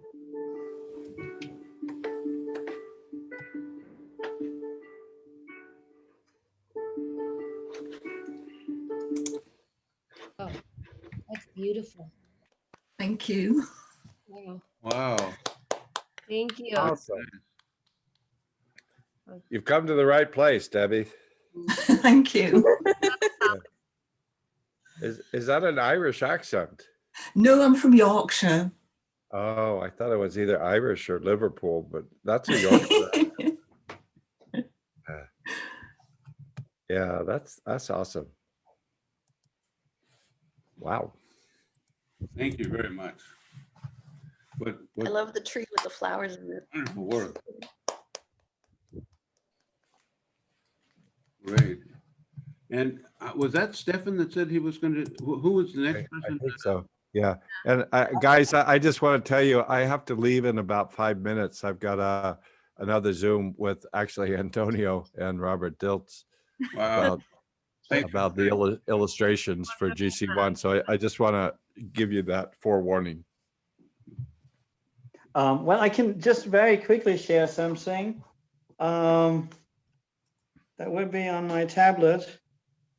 I'll see if I can do it in 5 minutes. It's just work in progress. This is, can you see this, guys? This is a beginning illustration for a kid's book. Yeah. Yes. It's just first drafts. It's going to be a kid's book for my little boy about the hero's journey. So this is the calling, where the little teddy bear. Here's about the wonderful world of adventure. There's going to be, you can see the outlines. There's going to be a little raven here who tells him about the big wild world. So it's a very different style than what we see mostly, but I just thought I might share this. There's going to be more, and maybe on another occasion I can share more, but given the 5-minute limit, that's probably that part. The other thing that I can share is more different style. I'm working on a couple of icon logo illustrations for the hero's journey right now. They're more really like logos or pictograms, but that's about the whole illustration of the hero's journey. I hope you can see this. Yeah. Yes. That's the birth of the hero. I'm sorry. I hope I didn't get this. Wait a moment. I may have messed this up. Back. Yeah, that's the birth of the hero. Yeah. That's the calling. Uh-huh. It's a little like that. Uh-huh. This is the refusal. There's these two voices in the hero. There's supposed to be like, that's crossing the threshold. Now he meets his mentors and gets his resources. This is him fighting the dragon. Yes. This is achieving a new status. Status. And here he meets the muse, which is one of the stages that Campbell includes on the journey. So this is like this higher inspiration, this light experience.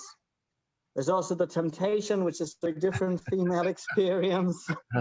Very Catholic themed. Yeah.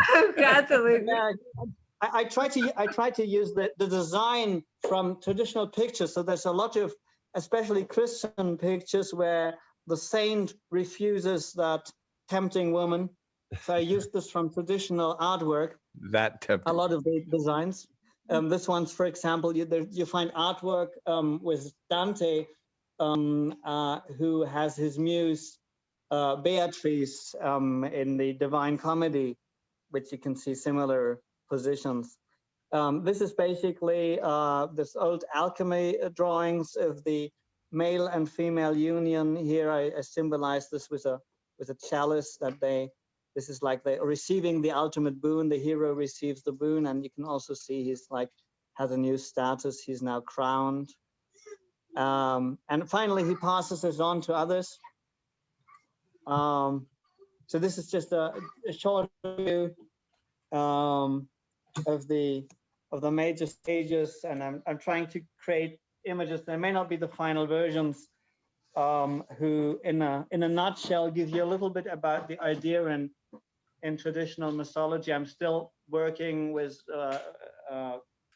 what ideas to include, or what would be the main representation of each stage as a starting idea. Certainly not as colorful as some of the stuff we've seen, but Awesome. I wanted to make it Right. realistic. Thank you. Great, really great. Thank you. Thank you for sharing. Happy to share this. I don't know if you saw Stefan's son sitting in his lap at the beginning. Yes. Yeah. Yeah. Yeah, he's now with his mommy. And you can hear him in the background, I think. Yeah. Happy to share this with you. And what a wonderful illustration, one of many of the entire evening, about how art really connects us. And every one of these visions is completely different than mine, but suddenly I can see it too, and I can share it. And that makes such an amazing, not only a connection, but I think it makes me more human.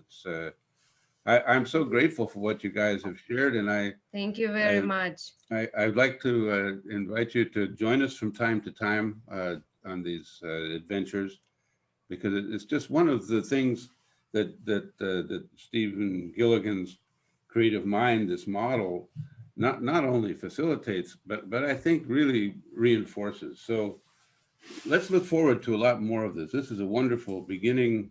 I'm so happy that we could meet. Oksana, thank you. Oksana really invented this, I think. Although Oksana is really the mother of all this. So thank you so much, Oksana. Thank you very much. Super. I'm so grateful to. Thank you, Oksana. Thank you, Richard. Thank you, Stephen. I'm so grateful to all artists, Thank you. to all writers, everybody who came, and let's be in touch, please. I just remember how I wanted to listen, to hear more about Molly, to see her work, Abby, and all of you right now. Let's like close for me. Thank you very much. Thank you. Thank you. Thank you all. Thank you Bye-bye. very much. It's very Thank you touching. all. Bye-bye. Thank you, everybody. I hope we get our man. Thank you. Thank all of you. Thank you. I have a question about staying connected. Yeah. This is my first experience with the creative mind, so I'm asking, do you have a specific email address that goes out to all of us, or how does that work? I know I received something to be invited to this, but I just wanted to double check that. You in those emails we have Telegram chat, Telegram group for art community. So there we will discuss everything further, and also we will publish the link for general chat for all Creative Mind community, not only for art but for everybody. And we are very welcome. And this particular mailing list is all connected to Stephen, because it's it's the Creative Mind mailing list. I think we'll probably go beyond these beginnings, but this is a great place to start. This is the catalyst. This is where it all began, and what a privilege to have witnessed it, to be here with you. So guys, let's keep on. Yeah, sorry, Richard. Go ahead, I'm done. I just want to say we are launching at the end of next month a program, a year-long program in Creative Mind, and I'm really happy with it. It's an 8-module. There's a 1-day intro, although we're not supposed to call it an intro, I'm told, and then all virtual. 8 3-day programs. That's a whole sequence of Creative Mind, and I see that as my main professional commitment. As I said, we're going to have the 3-day modules that all be virtual. I want to put each one into a book. I want to illustrate it. Well, I see that as the core curriculum for beginning to develop this Creative Mind community. And then communities like this, which are so awesome, for me personally, I see it as how can we collectively be able to express this vision. And I mean, just what we touched here today is just incredible to me. I mean, it's sort of overwhelming, how much what incredible talent that we have here. So I hope that we really continue. I was mentioning, like, often with Abby sitting next to me all on the floor, and those North Carolina groups are pretty intense. We've gone probably the furthest places. They're really intense.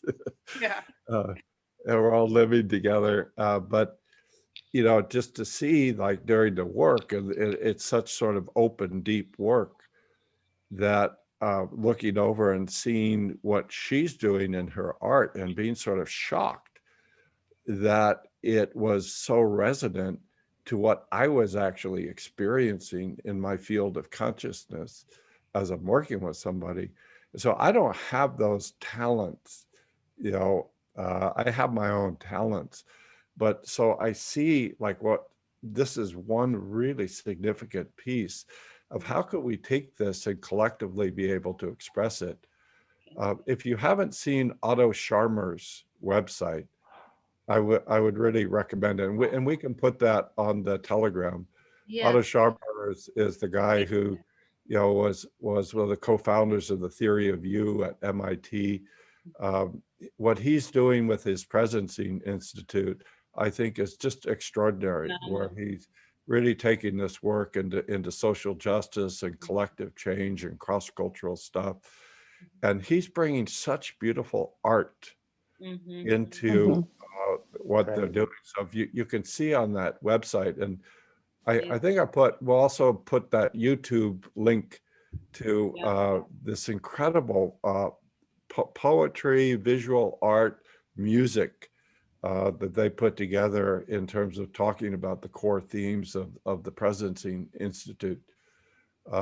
So I see that as an example of what I hope that we collectively can develop, not just as in terms of individual work, but I think really, to me, our great calling is to be part of the collective transformation that we either make or we cease to exist as humanity. I know that might sound like an Irish exaggeration, but I think it's true. You know, we either transform or we will perish. It's that intense. You know, the environment is transforming. You know, sorry? I vote for transforming. Yeah, so I think, you know, to me, like the conversations we're having today are just one little piece of that, you know. So I hope we can continue in that way to really being able to collectively unfold this whole creative mind collective vision to support many, many different communities. And, you know, one of the great things about creative mind is we see how many different cultures are represented. You know, just tonight, you know, I know most of you from local, you know, we've got the North Carolina, we've got the Austin, we've got the Germany, we've got the Russian, and so I know all those communities, but it's so great to feel these communities all coming together. You know, and it's like, you know, that 1 + 1 = 85, you know. So I'm really appreciative for what we've done here today. So thanks a lot, and I hope we can continue on this journey together. Let's do it. Thank you. May I ask a quick question before you go, just to put it in here and then we see how it goes. I'm not quite clear about what exactly you want to develop with this community. Is it an art around your heart? Is it art that is separate and linked because we are linked together? Do you want someone to paint your thoughts? Do you want someone to poetry your session? Or is it totally different, or you want people to, you know, you get it. I'm not quite clear. Well, yeah, so if it's primarily singularly about Stephen Gilligan, it's not creative mind. So all those things about your stuff, that's what I want to grow beyond. I mean, Yes. I'm happy to, you know, articulate my voice in all this. You know, I've been doing the work for 45 years. But what I feel that I'm committed to doing is putting out this curriculum, these 8 modules, which I think is I'm really happy with it, to doing a training program, to begin to put it out. And then for me, there is a whole nother generation where the community is able to develop it and awaken it and articulate it, and in ways that would never be part of just me. So that's my vision. But I feel that we need some sort of base. And so I just completed writing up the 8 modules. We will be advertising it. Diltz and I are doing a virtual generative coaching program that Richard and Oksana are sponsoring next weekend. And then we're going to launch the Creative Mind. And, we're doing that with videos, with these programs. At that point, my feeling is let's have more meetings like this and see how people would like to develop it. So I don't, it's not like you are here to illustrate my work. I don't think that would be interesting, or it's not really what Creative Mind wants to be and needs to be. Yeah. So that's my answer. I've got to go. Good night. I've got Robert and Antonio. Robert and We have Antonio. to go too. Thank you So good to see you. Bye, everybody.